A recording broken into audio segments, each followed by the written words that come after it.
뉴스앤이슈 3부입니다. 전직 사법부 수장으로는 헌정사상 처음으로 구속 갈림길에 선 양승태 전 대법원장이 영장심사를 받기 위해서 법원에 출석했습니다. 서울중앙지방법원은 오늘 오전 10시 반부터 양 전 대법원장을 상대로 구속 전 피의자 신문을 진행하고 있습니다.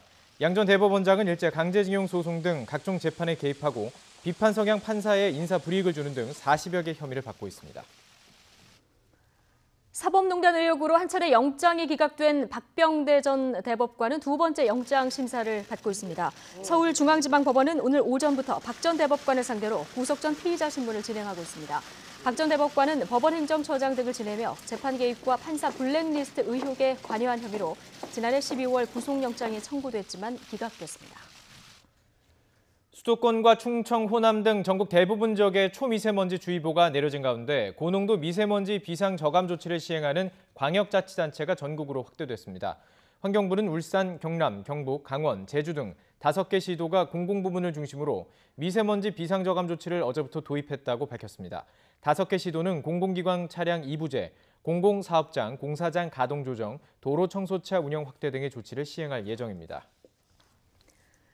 지난해 리콜됐던 BMW 차량 가운데 10만여 대에 대한 추가 리콜 또는 점검이 오늘부터 시행됩니다. 민관합동조사단이 배기가스 재순환장치 EGR 모듈 외에 흡기다기관에서도 문제가 있다고 판단한 데 따른 조치입니다. 이하린 기자가 보도합니다.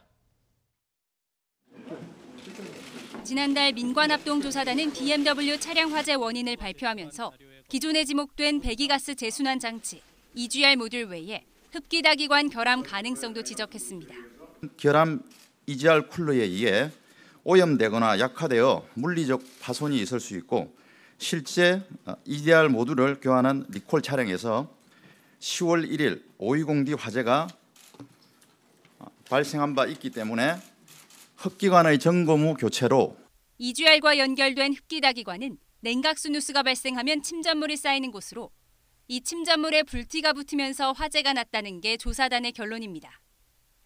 이에 따라 BMW는 지난해 8월부터 진행된 1차 리콜 대상 10만 6천여 대 가운데 EGR 모듈 리콜 조치를 마친 9만 9천여 대를 다시 살펴보기로 했습니다. EGR 파손이 확인된 2만여 대의 흡기다기관은 즉시 교체하고 나머지 7만 9천여 대는 점검 후 문제가 발견되면 리콜하는 방식입니다. 다만 1차 리콜 대상 가운데 아직 수리를 받지 않은 6천여 대와 지난해 11월부터 시작한 2차 리콜 대상 6만 5천여 대에 대해서는 이미 EGR 모듈과 흡기다기관의 교환을 동시에 진행하고 있어 이번 공식 리콜 대상에선 빠졌습니다. 이와 함께 1차 리콜 당시 2017년 1월 이전에 생산된 재고품 EGR로 교체한 차량 9천여 대에 대해서는 이른바 공정 최적화 단계를 거친 신제품 EGR로 바꿔주기로 했습니다. YTN 이하린입니다. 스웨덴에서 2차 북미 정상회담을 위한 실무 협상을 한 뒤 귀국길에 오른 최선희 북한 외무성 부상이 경유지인 베이징에 도착했습니다. 최선희 부상은 오늘 오전 스톡홀름발 중국 국제항공편으로 베이징 서우드공항에 도착한 뒤 취재진의 질문에 아무런 대답을 하지 않고 차량을 이용해 시내로 이동했습니다. 최선희 부상은 오늘 주중 북한 대사관에서 1박을 한 뒤 내일 고려항공편으로 귀국할 것으로 보입니다.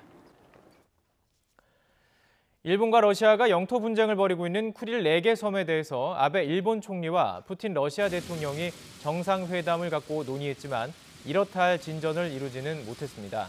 양국 정상은 어젯밤 모스크바에서 3시간에 걸쳐 정상회담을 갖고 쿠릴 4개 섬 반환 문제와 평화 조약 체결 문제 등 양국 현안에 대해 논의했습니다.